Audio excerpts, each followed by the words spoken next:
The 1980s were a decade when R&B didn't just groove, it challenged boundaries. This was the era when sensuality collided with politics, when radio programmers panicked, and when artists dared to say things out loud that society wasn't ready to hear. It was a time when Prince blurred every line imaginable, when Janet Jackson found her voice and demanded respect, and when Quiet Storm slow jams became just a little too real for primetime radio. Tonight, we're revisiting 15 R&B songs that shook the 1980s, with soul, scandal, and unforgettable sound. Let's begin. Number 15, Sugar Walls, Sheena Easton, 1984.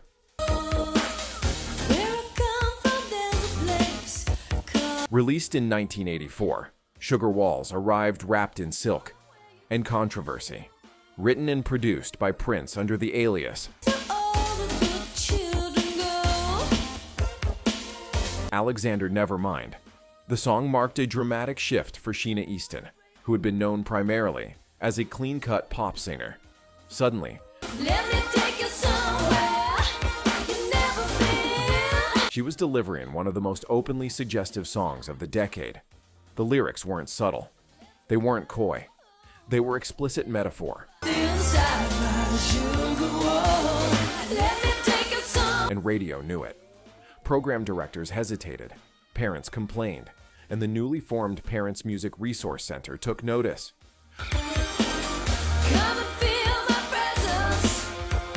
Sugar Walls was placed on the PMRC's infamous Filthy 15 list.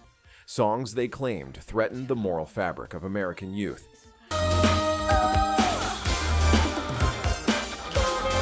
But controversy only amplified its reach. The track cracked the top 10 on the Billboard R&B chart, becoming a Quiet Storm staple. And an anthem of female sexual agency at a time when women weren't expected to speak so openly about desire.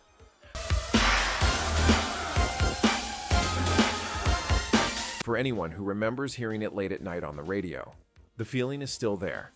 That forbidden thrill, like stepping into candlelight and whispered secrets. And if Sugar Walls raised eyebrows, the next song shattered expectations.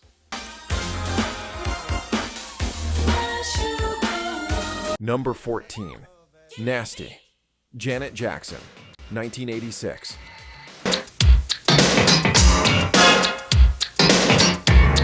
Nasty wasn't just a hit, it was a declaration. By 1986, Janet Jackson was determined to step out of the shadow of her famous last name. She left her father's management, moved to Minneapolis, and teamed up with producers Jimmy Jam and Terry Lewis. Will this one do? Who helped her craft a sound that was sharp, assertive, and unmistakably hers. The inspiration came from real life.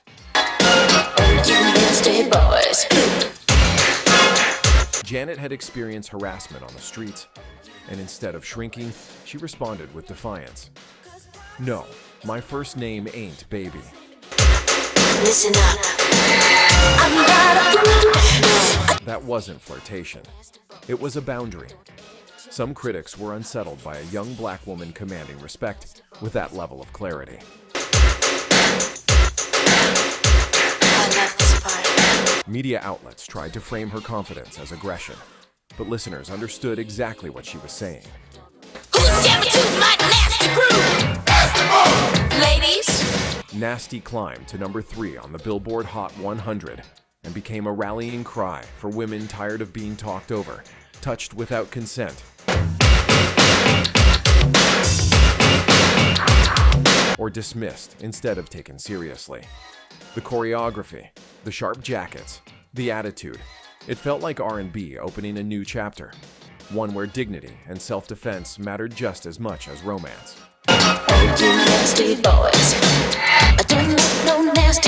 Number 13, Between the Sheets, the Isley Brothers, 1983. See, you know what I like about the Isley Brothers? By 1983, The Isley brothers were already legends, but Between the Sheets marked a bold turn, straight into unapologetic sensuality. The title alone hinted at intimacy, but the music sealed it. Slow, syrupy bass lines, glistening synths, and Ronald Isley's honey-dipped vocal delivery that felt like it was whispering directly in your ear. This wasn't suggestive. It was present. Y'all know who I'm talking about. Y'all know who I'm talking about. Who am I talking about? Religious broadcasters complained. Parents scrambled to change stations. Yet late-night DJs and lovers everywhere embraced it as bedroom soul. At its finest, and its influence only grew. Between the Sheets became one of the most sampled R&B tracks in history.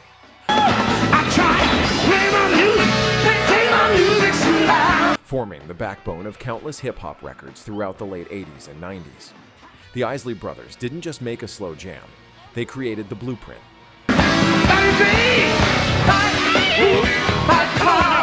Number 12, A Door, Prince, 1987.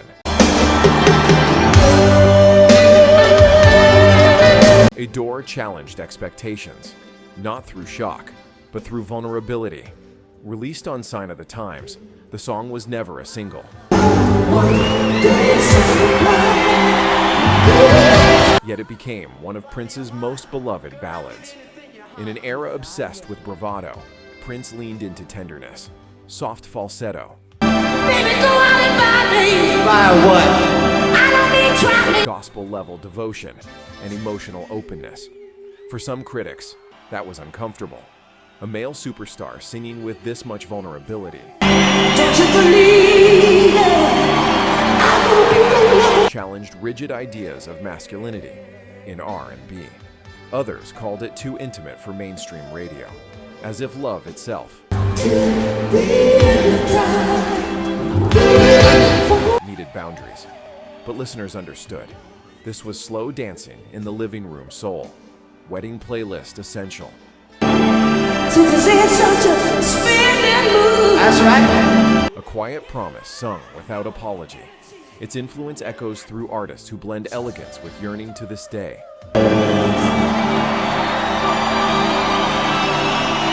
Number 11, Word Up, Cameo, 1986. When Word Up hit in 1986, it wasn't just the sound that shocked people. It was the image. Larry Blackmon's Red Codpiece, high top fade and commanding vocal delivery challenged mainstream expectations of what a black male frontman was supposed to look like. Was it outrageous? Was it genius? Was it too much? The debates were endless, but the groove was undeniable, driven by snapping synths and pure swagger.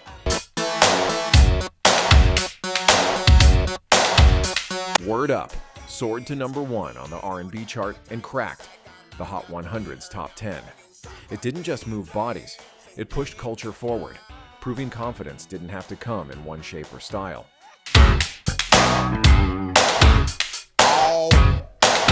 Number 10, Saving All My Love for You, Whitney Houston, 1985.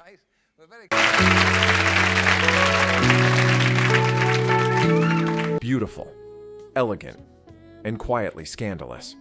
Whitney Houston was still emerging when she released this ballad, produced by Michael Masser. So I'm saving all my love. On the surface, it sounded like classic devotion, but the story underneath was taboo. A woman in love with a man who was already married. I just break down and cry, 'cause I'd rather. Some radio stations hesitated. Critics called it immoral. But listeners, especially those who knew love wasn't always neat, heard honesty. You said Whitney didn't sing as a villain. She sang as someone caught in longing. The song went number 1 on the Billboard Hot 100, cementing her as a generational voice. that's just an old man talking. Number 9. Do Me Baby.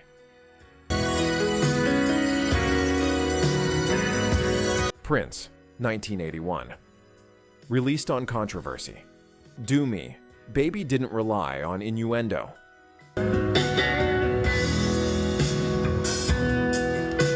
It was intimacy laid bare. Prince's falsetto shifted between tenderness and pleading, making listeners feel like they were overhearing something private.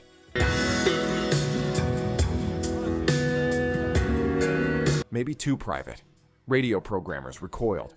Religious groups condemned it. But in dorm rooms, apartments, and late-night dance floors,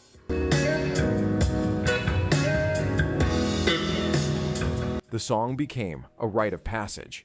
Its influence was so strong that when Melissa Morgan covered it in 1986, it became a major R&B hit all over again.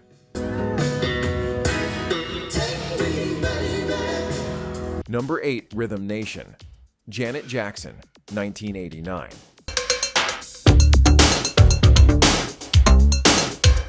This wasn't just music, it was a mission. With Rhythm Nation 1814, Janet Jackson proved R&B could be revolutionary.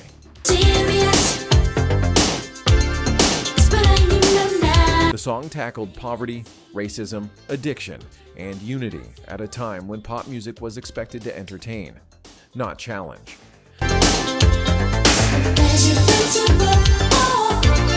Some critics accused her of radicalism. Others said music shouldn't be political. But when that industrial beat dropped, none of it mattered.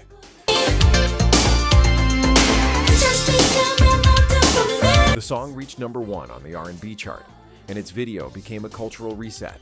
Discipline, unity, and purpose in motion.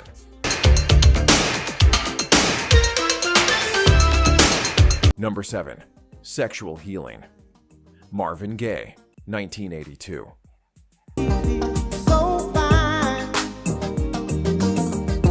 Created during Marvin Gaye's self-imposed exile in Belgium, Sexual Healing was both a comeback and a confession.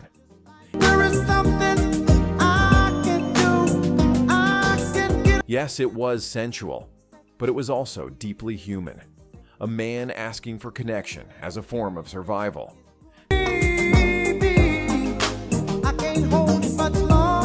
Conservative voices condemned it. Some stations refused to play it.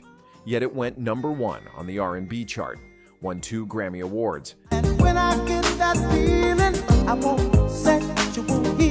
and marked one of Marvin's final triumphs before his death in 1984.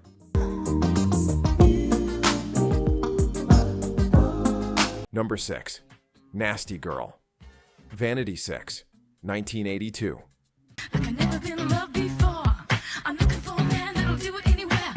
Produced by Prince, Nasty Girl flipped the script. These weren't women being pursued. They were doing the pursuing. Radio balked. TV avoided it. Critics called it too explicit, but clubs embraced it. With no metaphors and zero apologies, the song paved the way for generations of women to own their desire in music.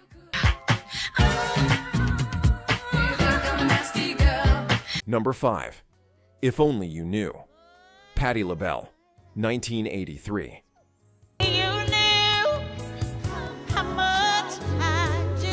The controversy here wasn't the lyrics, it was the voice. Industry executives worried that Patti's powerful church-rooted delivery was too much for a shifting radio landscape. Listeners disagreed. The song reached number 1 on the R&B chart, launching a solo renaissance and proving emotional depth still mattered.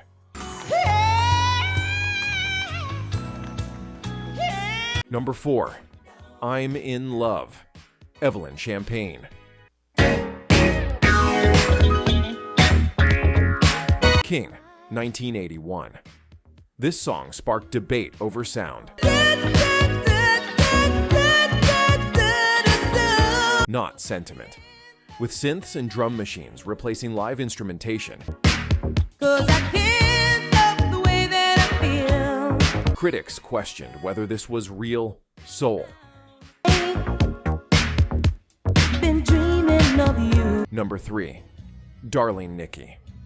Prince, 1984.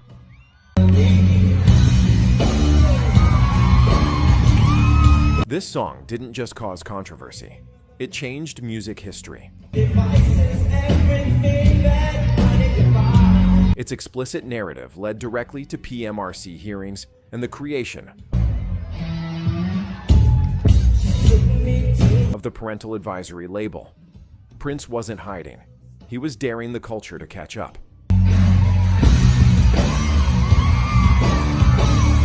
Number 2.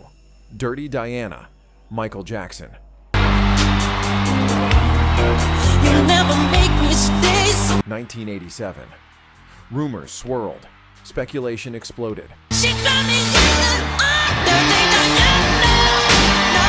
But Dirty Diana wasn't about a specific woman. It was about fame itself. And the cost of being desired. The song went number 1, proving vulnerability could still dominate the charts.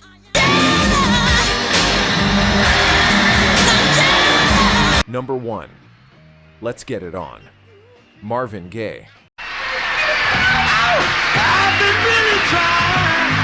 1980s resurgence. Originally released in 1973. Since we got to be here.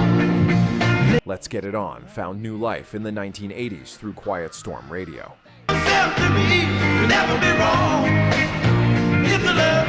And new controversy. While critics called it immoral, listeners heard tenderness. It didn't rush, it invited. And in doing so, it redrew the emotional map of R&B forever. You know, but